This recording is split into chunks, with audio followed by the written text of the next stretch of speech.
If you want to stop cursing your fate and actually change your life or destiny, then you've come to the right place. Do you want to subscribe to the channel?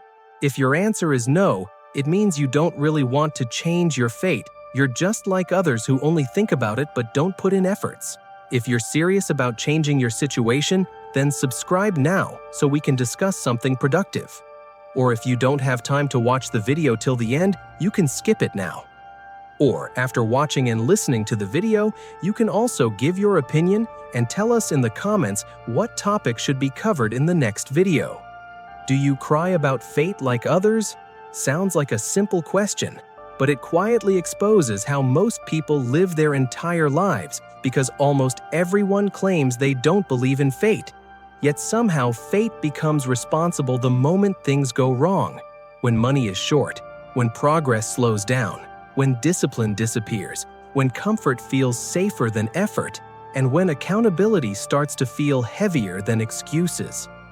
The funny part is that people only remember fate during failure, never during laziness, never during procrastination, never during late mornings, never during endless scrolling, never during another "I'll start tomorrow," and never during all those moments where nothing dramatic happened simply because nothing was attempted. But the moment results show up, fate suddenly becomes a fully developed character with intentions, plans, and a personal grudge, and people begin saying things like, "It wasn't written for me," or "Some people are just lucky," which sounds deep on the surface until you realize it's just a polite way of saying, "I didn't do the boring work long enough." Reality is uncomfortable like that because it doesn't argue, it doesn't motivate, and it doesn't care how you feel about fairness. It simply reflects what you repeat, and repetition is exactly where most people quietly fail. Repetition has no excitement, no announcement, no applause, and no dopamine hit, which is why people prefer crying about fate instead of confronting consistency, because fate feels dramatic while discipline feels dull, and dull doesn't sell well to the human ego that wants to feel special even while doing ordinary things. This is how people turn their lack of progress into a tragic story instead of a measurable pattern. And the humor is that the same person who says life is unfair still expects life to magically become fair without changing their behavior, as if fairness is a reward for complaining loudly enough. The zero excitement truth is that life is not unfair, it's indifferent, which is actually worse for people who want emotional validation from the universe, because indifference means no one is targeting you, no one is stopping you, and no one is secretly choosing others over you.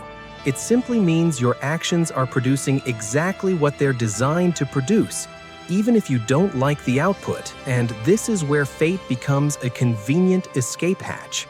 If fate is the problem, then you don't have to audit your habits, your environment, your routines, your avoidance, your fear of looking stupid, or your addiction to comfort disguised as self-care. And it's funny how people will say, "I'm not lucky like him," while ignoring that him showed up every day when no one was watching, did the same boring thing repeatedly, failed quietly, adjusted without announcing it, and never turned every setback into a personality trait. Because struggle doesn't trend well, observers only see the end result and assume destiny was involved, when in reality it was just time plus effort plus patience. Three things most people refuse to combine consistently because patience doesn't feel productive, effort doesn't feel rewarding at first, and time feels painfully slow when you're waiting for validation. Instead of accepting that progress feels empty before it feels meaningful, people invent fate as an explanation that sounds smarter than admitting, "I quit too early." The irony is that the same people who mock motivation videos still secretly expect motivation to rescue them, as if discipline is supposed to feel exciting, as if growth is supposed to feel cinematic, and as if change is supposed to arrive with background music, when in reality, change feels like nothing for a very long time. That silence scares people because nothing feels like failure when you're addicted to stimulation. So fate becomes a convenient way to explain the silence. The humor deepens when you notice how selective belief in fate really is, because no one ever says fate made me waste 3 hours today, or destiny forced me to avoid hard conversations, or the universe made me choose comfort again, since fate only shows up after consequences and never before choices. That's the quiet trick, because blaming fate after the fact feels philosophical, while taking responsibility before the fact feels inconvenient. The zero excitement reality is that most lives don't collapse because of bad luck. They stagnate because of unchallenged routines, unexamined fears, and habits that feel harmless until years pass and nothing changes. At that point, people don't want solutions, they want explanations that don't require effort. So fate becomes the story they tell themselves to sleep at night, because accepting a tragic narrative feels easier than accepting a boring one. Boredom is the real enemy here, not fate. Boredom with effort, boredom with repetition, boredom with delayed results, boredom with not being instantly good at something, and boredom with not being seen immediately, which is why people chase excitement and call it ambition, while avoiding discipline and calling it realism. Discipline actually creates freedom, but freedom doesn't feel exciting when it's built slowly. So people stay trapped in dramatic dissatisfaction instead. At least dissatisfaction gives them something to talk about, something to complain about, and something to bond over, while silent progress gives them nothing to post, nothing to explain, and nothing to prove.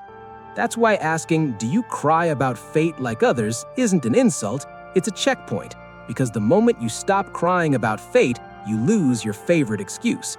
Losing excuses feels scary at first, because results become personal and responsibility becomes unavoidable. But something strange happens when you accept that. Life doesn't suddenly become easier, it becomes clearer. Clarity is dangerous to excuses, because clarity shows patterns. Patterns expose choices. Choices reveal power, and power means you can't hide behind destiny anymore. That's when people realize fate was never the enemy. Comfort was, avoidance was, distraction was, and the desire to feel special without earning it was. The humor in all this is that once people stop blaming fate, they actually become luckier, not because the universe changed its mind, but because their behavior finally aligned with probability. Effort compounds, skill attracts opportunity, consistency increases visibility, and patience allows timing to work in your favor, which people then call luck again, completely missing the point. This is why zero excitement exists, not to hype you up, not to promise miracles, and not to sell destiny, but to quietly remind you that most problems don't need motivation, they need honesty. Most obstacles don't need prayers, they need planning. And most people don't need better fate, they need better habits. Once you accept that, you stop crying about fate, not because life became kind, but because complaining stopped being useful. And when something stops being useful, it stops being interesting. That's when progress finally begins, silently, slowly, without drama, exactly the way reality prefers it.